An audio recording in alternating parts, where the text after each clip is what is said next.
Welcome to this deep dive. We're focusing on a shooting star, an athlete who burned brilliantly for just a fleeting moment, and in doing so, really challenges us to completely rethink how we define greatness. It's a uniquely compelling lens through which to view a sporting legacy, I think.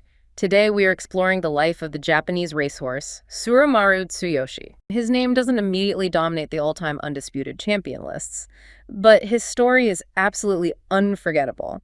We're looking at the profound tragedy of unfulfilled potential, the meticulous anatomy of a staggering upset, Oh, such a good upset. and an enduring bond between humans and animals that reshaped how we view aftercare in the racing industry. Okay, let's unpack this.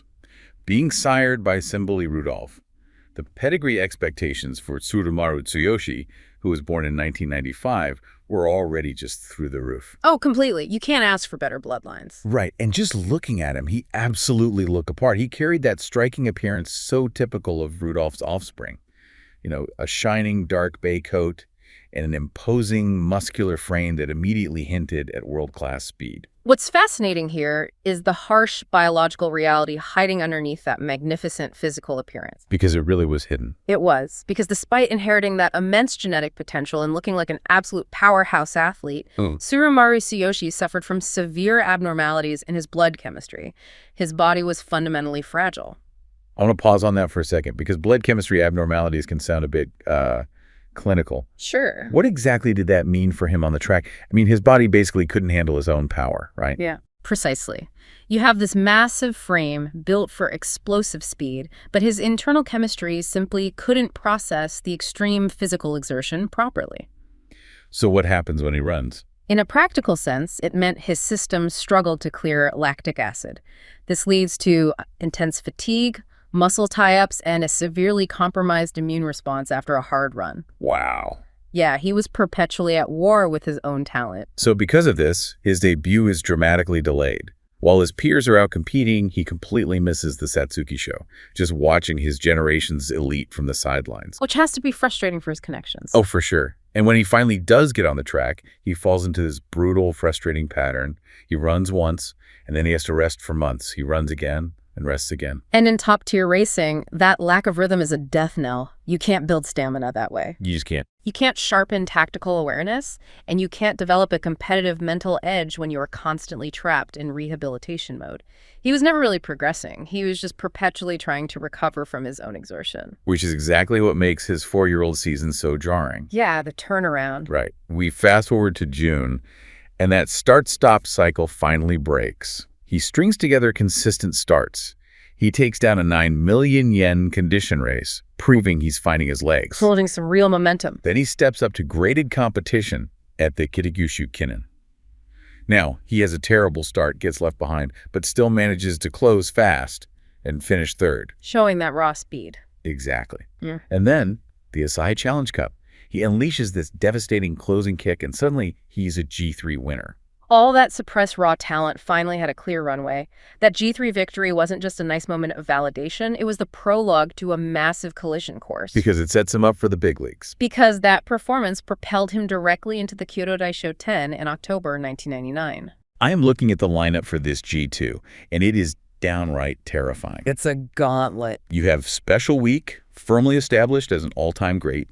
You have Majiro Bright, the formidable stayer who had been battling Special Week all spring. Two absolute titans right there. And you have the rising star, TM Opera O, 3 established G1 giants. And standing next to them is Tsuyoshi, who had only found consistent footing a few months prior. It looks like a massive mismatch. Totally. The tactical dynamic going into the gates was entirely focused on that big three. The jockeys, the fans, the press. Everyone was watching how Special Week, Majiro Bright, and TM Opera O would measure each other. Nobody was looking at Tsuyoshi as a legitimate threat to upend the race. Picture this final stretch for a second, because it is absolutely electric. They turn for home, and instead of fading under the pressure of these legends, Tsuyoshi surges. He just finds another gear. He actually seizes the lead outright. Majiro Bright realizes what's happening and starts chasing him down with everything he has. Special Week is visibly struggling, churning away, but not making up the ground. Which was shocking to see. And TM Opera O hesitates. He's just marking Special Week, waiting too long to make his own move. Through all that chaos, Tsuyoshi holds them off. He crosses the wire and beats all three of them. That is the crucial aha moment for you to take away as a listener. We see flukes in racing. A horse gets a lucky trip, a perfect pace setup, or ideal ground. Right, it happens. But you do not defeat Special Week, Mashiro Bright, and TM Opera O simultaneously by sheer luck. This was a definitive declaration. A statement win. This largely untested, physically fragile horse possessed genuine, undeniable, top-tier G1 ability. The hierarchy of the autumn season was instantly shattered. So he immediately becomes a major force. But the autumn campaign wasn't smooth sailing. He heads to the Tennisho Autumn, draws an awful outside gate, gets caught wide, and finishes 8th. A tough break. Yeah. So the connections make a strategic pivot. They skip the Japan Cup entirely to focus everything on the year-end Grand Prix of the Arima Kennon. The big one. And here's where I have a question for you. Heading into the Arima Kennon, Tsuyoshi takes this massive, commanding lead early on. Was that a calculated, strategic move by the jockey, or was the horse just running purely on adrenaline? You could certainly try to view it as a bold tactical move, but honestly, many seasoned critics and jockeys in that race likely saw it as reckless pacing. Too fast, too early. Exactly. The tempo he set was scorching for a grueling 2,500-meter race. Conventional wisdom said he would burn himself out, but that recklessness is exactly what fractured the concentration of the rest of the field. That's the part that gets me. He's out there setting a terrifying pace, and behind him, you have Hitoshi Motoba riding Grass Wonder. If we connect this to the bigger picture, we have to look closely at Motoba's psychology in that exact moment. His entire pre-race game plan was glued to Special Week. Tunnel vision. He was watching his primary rival like a hawk, but suddenly he looks up and sees Tsuyoshi out front moving with staggering momentum, and panic sets in. The thought flashes through his mind, if I don't move right now, I cannot catch him. So Motoba completely INEs the script. He launches Grass Wonder early, making an aggressive, sweeping move from the outside. Which creates a domino effect. Exactly. That premature move forces Special Week to react, charging hard from even further outside. Yeah. And then TM Opera O tears through the middle of the pack. Because of Tsuyoshi's early blistering surge, we get this breathtaking visual, 4 champions thundering side by side toward the wire in one of the most high-stakes battles ever. A truly iconic finish. Tsuyoshi ultimately finished 4th that day, but his placement doesn't tell the real story. Not at all. His aggressive run was the direct catalyst for that legendary duel between Grass Wonder and Special Week. A race decided by a razor-thin margin of just 4 centimeters. Tsuyoshi didn't stand on the podium, but he single-handedly orchestrated one of the greatest moments in racing history. He proved beyond a doubt that he belonged in that elite echelon. It really reframes how we look at the history books. Yeah. So many iconic moments are created by the catalysts, the ones who forced the champions to their absolute limits. People were convinced the year 2000 was going to be his year. Oh, the hype was real. But here's where it gets really interesting, and tragically so. The inevitable physical breakdown was looming. After that historic Arima Kennon run, he develops a bone spur. And we aren't talking about a quick break. It's a grueling 10-month absence. A bone spur for a thoroughbred is agonizing. It requires immense patience, prolonged stall rest, and a highly delicate, slow return to training. And considering his history. Right. Remember, we are talking about a horse whose internal chemistry is already fighting him every step of the way. The physical toll of getting back into racing shape after 10 months off is massive.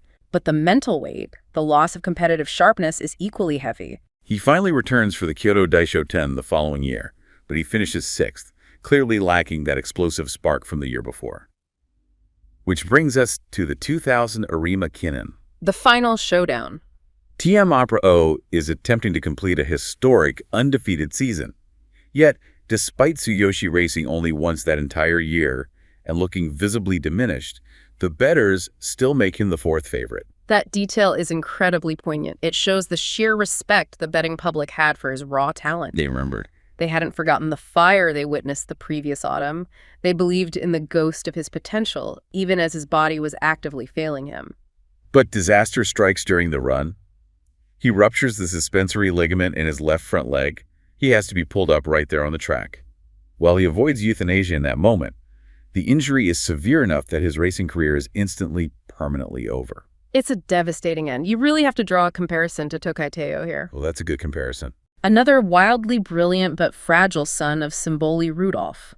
Many believe Tsuyoshi's raw talent rivaled Teo's. But in both cases, we see how genetic gifts often operate as a physical curse. You get the best and the worst. You inherit the breathtaking speed, but you also inherit the structural and chemical fragilities that make sustaining that speed over a long career physically impossible. His body simply could not withstand the demands of the sport. Because of that extreme physical fragility, he couldn't take the usual path of becoming a stallion. Instead, he takes on work as a lead pony at the Kyoto racecourse. But even that is cut short when he develops laminitis. And laminitis is a severely painful hoof condition. For a heavy animal like a horse, it is often a death sentence if not managed meticulously. Brutal. His story truly could have ended quietly right there. A faded star battling chronic pain in obscurity. By 2011, his owner passes away. In the Japanese racing landscape at that time, when an owner died and there was no syndicate or breeding value attached to a gelded or non-breeding horse, The money just dries up. the financial support vanished overnight. Tsuyoshi was facing imminent euthanasia. But then his former groom steps up. Not a wealthy owner, not a massive corporate sponsor, but the person who spent the quiet, unglamorous hours with him years ago. Brushing his coat, managing his fragile health. The real unsung heroes of the track. This groom refused to let the story end there and officially founded the Tsurumaru Tsuyoshi Association specifically to save him. It was an extraordinary grassroots feat. Organizing a specialized aftercare syndicate around a non-breeding horse with chronic, expensive health issues was a massive undertaking. Truly. It's a profound testament to the bond that forms behind the scenes. That groom remembered the heart of the animal, not just the race record, and mobilized a community to ensure he was saved. Today, thanks to that association, Tsurumaru Tsuyoshi lives peacefully at Yoshino Farm in Miyazaki Prefecture. He's still battling that laminitis, but he enjoys a dignified retirement, completely surrounded by people who care deeply for him. A much-deserved rest. So what does this all mean? When we look back at the scope of this life, he doesn't have the long list of titles. But for a brief moment in the autumn of 1999, he stood shoulder to shoulder with legends and proved he belonged. This raises an important question about how the racing industry evaluates legacy. Tsuyoshi's story fundamentally challenged how fans and syndicates view failed horses. Putting air quotes around failed, of course. Exactly. His rescue proved that a horse's ultimate value and their absolute right to a dignified retirement shouldn't be strictly tied to their breeding viability or a flawless win record. Thank you so much for watching. If you enjoyed this video, please like and subscribe for more.